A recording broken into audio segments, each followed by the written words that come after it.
জানেন যে 2024 সালে 30শে ডিসেম্বরের দ্বিতীয় গেজেট থেকে আমরা 227 জন বাদ পড়ে যাই। অতঃপর আমরা সচিবালয়ে বিভিন্ন সরকারি দায়িত্বশীল বিভিন্ন মহলে যোগাযোগ করি। তারা সকলে আমাদের আশ্বস্ত করেন যে আমাদের গ্যাজেটটি খুব দ্রুত দেওয়া হবে। সচিব স্যার আশ্বস্ত করেন যে 2-3 কর্মদিবসের মধ্যে আমাদের গ্যাজেটটি দেওয়া হবে। প্রেসের সামনেই তিনি আমাদের আশ্বস্ত করেছিলেন।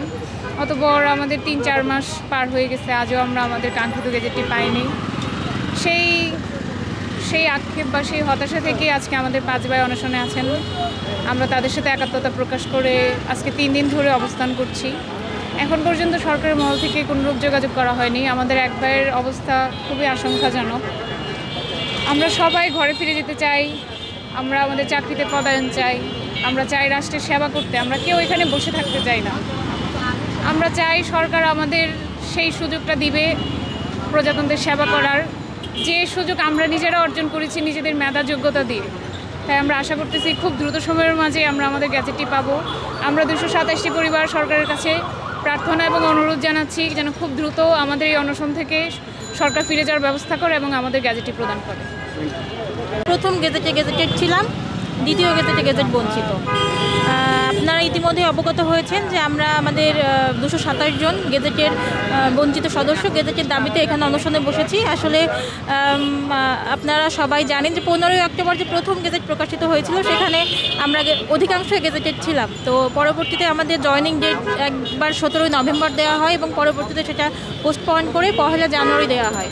তো আমরা সেই প্রস্তুতি নিচ্ছিলাম। তো পরবর্তীতে আসলে 30শে ডিসেম্বর হঠাৎ করেই আমাদের দ্বিতীয় একটা গেজেট প্রকাশিত হয় এবং তখন আমরা 227 জন সদস্য সেই গেজেটে আমাদের নামটি পাই।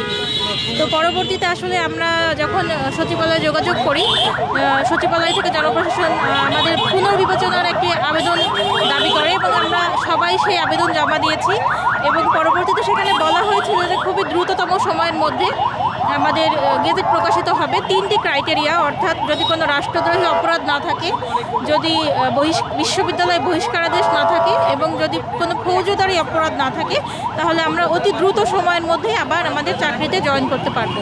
কিন্তু আসলে অতি দুঃখের বিষয় যে 4 মাস পার হয়ে গেলেও আমরা বিভিন্ন মহল থেকে আশ্বস্ত হয়েছি, প্রতিশ্রুত হয়েছি, কিন্তু আমরা আমাদের কাঙ্ক্ষিত গেজেটটি পাইনি। আমরা ইতিমধ্যে অনেক কর্মসূচি পালন করেছি, শান্তিপূর্ণ পদযাত্রা, মানববন্ধন। তো তারপরে যেহেতু গেজেটটি হয়নি, আমরা আমাদের গেজেটের দাবিতেই আজকে এখানে অনশনে বসেছি এবং গেজেট না হওয়া পর্যন্ত আমরা এখান থেকে উঠব না। আসলে আপনারা কি পরবর্তী কোনো কর্মসূচি বা পদক্ষেপ আপনাদের চিন্তা আছে কিনা, এরকমের যদি একটু ক্লিয়ার করতে? আসলে আমরা এখানে কর্মসূচি একটাই, সেটা হচ্ছে গেজেট না হয় মৃত্যু।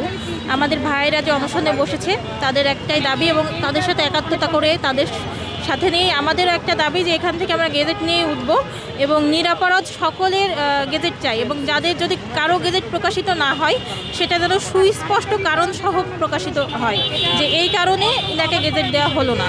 তা না হলে আমাদের অনশন চলবেই। অনশনে একমাত্র এখন আমাদের পরবর্তী কর্মসূচি বলেন বা শেষ কর্মসূচি বা চূড়ান্ত কর্মসূচি, আমরা গেজেট নিয়ে এখান থেকে উঠতে চাই।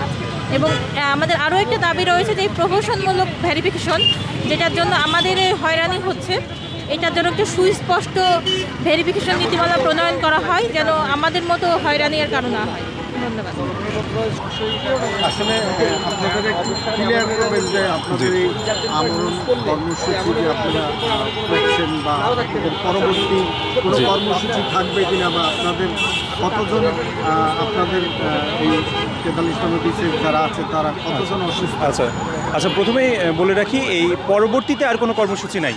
আসলে বিভিন্ন কর্মসূচির মাধ্যমে বিভিন্নভাবে আশ্বাস পেতে পেতে আমরা একরকম বাধ্য হয়ে আমাদের এই সর্বশেষ কর্মসূচি ঘোষণা করেছি এবং সেখানে বসেছি যে আমরণ কর্মসূচি যতক্ষণ না পর্যন্ত আমাদের দেওয়া আশ্বাসের যে গেজেট, যেটা যতক্ষণ না পর্যন্ত সেই গেজেট বাস্তবায়ন হচ্ছে, আমরা বাস্তব রূপ দেখছি, যতক্ষণ না পর্যন্ত আমরা ওয়েবসাইটে প্রকাশিত গেজেট আমরা দেখতে পাচ্ছি ততক্ষণ পর্যন্ত আমাদের এই কর্মসূচি চলবে। এটাই হচ্ছে আমাদের সর্বশেষ কর্মসূচি।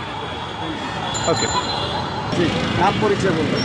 আমার নাম মোহাম্মদ মাহবুব আলম, 43তম বিসিএসে প্রাণী সম্পদ পশু সম্পদ ক্যাডারে সুপারিশপ্রাপ্ত। প্রথম গ্যাজেটে আমার নাম অন্তর্ভুক্ত ছিল এবং দ্বিতীয় গ্যাজেট থেকে আমার নাম বাদ পড়েছে।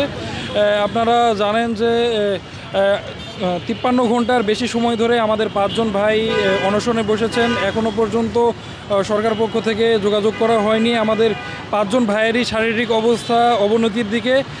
এর মধ্যে একজন ভাইয়ের খুবই গুরুতর অবস্থা, ওনার প্রেশার ফল করেছে। ওনার প্রেশার ব্লাড প্রেশার বর্তমানে 80/50। ওনার 24 ঘন্টার বেশি সময় ধরে ইউরিনও হয় নাই এখন। আর বাকি সবার সুগার লেভেল ফল করেছে। আমরা আজকে দুপুর 12টার দিকে ঢাকা মেডিকেলে নিয়ে গিয়েছিলাম 4 জন ভাইকে। তাদের গ্লুকোজ লেভেল ফল করার কারণে তাদের গ্লুকোজ স্যালাইন দেওয়া হয়েছে। আর একজন ভাইয়ের গুরুতর অবস্থা, যদি আজকে সন্ধ্যার মধ্যে যদি অবস্থার উন্নতি না হয় তাহলে হয়তো ভাইকে হাসপাতালে ভর্তি করা লাগতে পারে।